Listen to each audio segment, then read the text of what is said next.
Pasca kemunculan Arya, bocah obesitas dari Karawang yang sempat diperbincangkan karena berat badannya mencapai 190 kg. Kini muncul Yunita, gadis remaja berusia 16 tahun asal Sidoarjo yang juga mengalami obesitas hingga berat badannya mencapai 125 kg. Dengan badan yang begitu besar, Yunita bahkan harus mendapat perawatan intensif di RSUD Sidoarjo.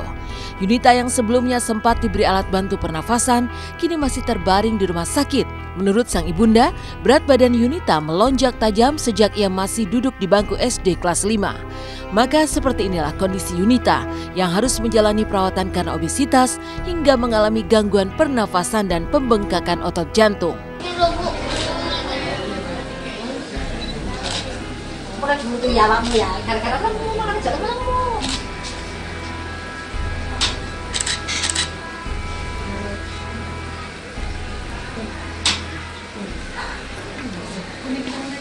Tahun. Iya. Bobotnya tadi ditimbang 125. Kemarin itu jalannya nggak kuat mas. 1,5 meter udah sambatan sakit semua, pegel gitu. Terus katanya capek, perutnya sakit. Kelas 5 SD itu 80 kilo udah. Tapi arahnya nggak pernah sakit. Ya kok saya lihat kok ada 2 tahunan itu tambah gemuk gitu. Tapi nggak pernah mengeluh, mengeluhnya itu hanya ada 2 minggu itu dia mengeluh. Terus kata dokter apa, Bu? Kan hasil labnya kan jantungnya agak bengkak gitu. 125, udah pernah sih jadi. Udah pernah dong? Udah. Kan sekarang 140, Pak. Oke. Tapi kalau dilihat dari perempuan itu sendiri, Papi hanya akan melihat dari segi yang lain, yaitu segi kesehatan. Kalau secara kesehatan, seorang perempuan memiliki keinginan untuk makan itu yang terus-menerus itu, apakah itu karena ada satu dorongan, apa gimana tuh, Dok? Untuk apa? Makan? Oh, pingin makan tuh gimana? Dorongan atau apa? Bukan dorongan juga sih, tapi kayak banyak nganggurnya tuh kayak nyantai di rumah, cemilan ambil lagi nonton kayak asik jemil gitu.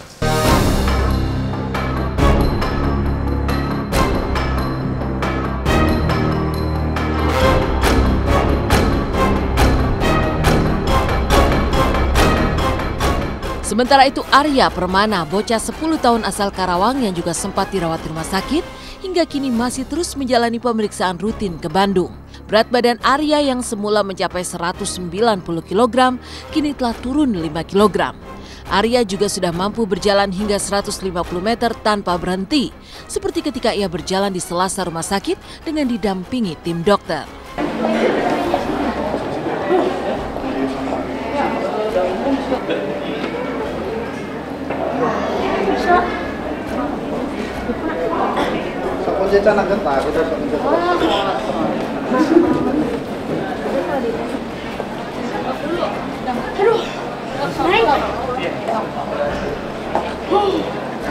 Tadi di rumah sakit tanpa henti udah kuat 150 meter tanpa henti. Alhamdulillah udah banyak kemajuan banget. Yang tadi saya lihat ya dicoba bareng-bareng tuh jalan 150 meter tanpa henti. Itu sangat luar biasa. Biasanya kan awal-awalnya paling maksimal 50 meter dia pingin berhenti. Pokoknya gerakannya semakin lincah aja dan napasnya nggak ngos-ngosan lagi. Itu yang sangat kelihatan.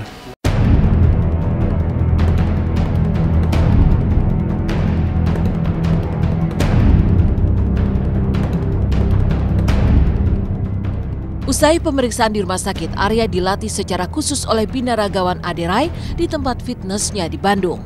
Bersama sang atlet kenamaan, Arya dilatih beberapa gerakan sederhana untuk mengencangkan otot-ototnya. Meski susah untuk bergerak, namun tak patah semangat untuk mengikuti instruksi Aderai dan trainer lainnya. Bagus Arya. Nafasnya buang, pas Arya ini buang nafas. Iya. Tarik nafas buang. Iya. 1, 2, 3, bagus. 1, 2, 3, 1, 2, 3. Ya. Dua lagi. Buat Arya adalah melatih pengencangan ototnya, ya, Nah, salah satu gerakan-gerakan yang sederhana yang dilakukan oleh Arya, salah satunya adalah gerakan yang namanya push away, gerakan mendorong tubuhnya. Dengan gerakan mendorong, dia melatih kekuatan lengan, lengannya dia dilatih, bahu bagian depan dilatih, sama dadanya, jadi dikencangin. Kita mulai lagi Arya ya, tahan ya, sampai 10 ya, siap ya. Oke, ayo mulai, ikutin Om Dewa. Oke, 1, 2, 3, 4, 5, 6, 7, 8, 9, 10. Oke.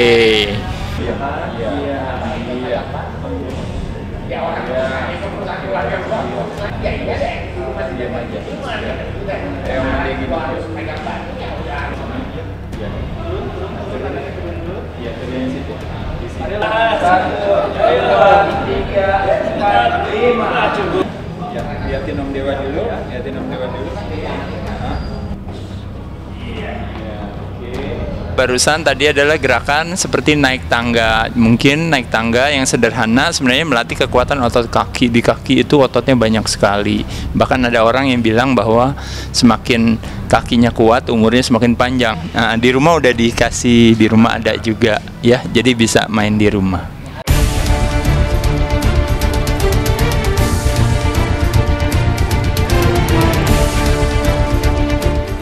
Setelah berlatih sejumlah gerakan sederhana, Arya Permana juga disuguhi makanan sehat oleh sang binaragawan. Selain itu, Arya juga menyempatkan mampir di sebuah restoran bersama keluarganya untuk menikmati makanan di sana. Pemirsa, ini adalah makanan yang Arya konsumsikan. Jadi kembali lagi bukan hanya uang yang diatur, makan juga mesti diatur. Nah, makanannya sederhana. Kalau kita berbicara pemilihan makanan itu, yang pertama adalah memilih sumber yang tepat. Yang kedua, memilih penyajian yang tepat. Yang ketiga adalah memilih jadwal yang tepat. Dan yang keempat adalah memilih dosis atau jumlah yang tepat. Nah, memilih sumber, di sini kita lihat sumber-sumbernya. Hampir sumber-sumbernya yang baik. Ada sayur ya sebagai sumber seratnya. Lalu ada protein dari hewani, kebetulan pilihnya ikan. Jumlahnya kurang lebih kalau nasi itu sekepal tangan kita. Ya kalau ini mungkin kecil aja. Lalu sayuran boleh sebebasnya. Buah-buahan secukupnya. Dan protein kalau bisa setelapak tangan kita tanpa pakai jari. Jadi kira-kira kurang lebih segitu. Mesti lebih sering aja dibiasakan. Iya. Kenapa biasanya Arya? Makan nih, habis olahraga, sedang makan nih. Makan apa nih Arya nih? Makan ikan bakar, cumi, udang, sayur. Bukan di bawah. Ya, nambah enak. Harapan kami selaku orang tua, Arya cepat berkurang berat badannya dan tetap sehat dan melanjutkan sekolah mencapai cita-citanya.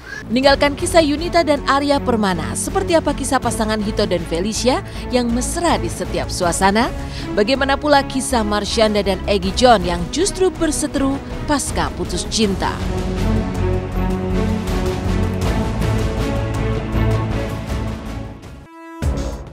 Selamat pagi pemirsa, kembali lagi bersama saya Mila Rahmawati. Dan inilah kisah cinta Felicia Angelista dan Emmanuel Hito yang penuh dengan kemesraan. Menjalin romantika saat nonton film. Tapi benarkah Feli sempat deg-degan saat menanti Hito yang tidak kunjung datang? Lalu seperti apa kemesraan keduanya saat suap-suapan ketika menikmati makan bersama? Lantas bagaimana jawaban dari Marsyanda dan Egy John tentang perseteruan pasca mereka putus?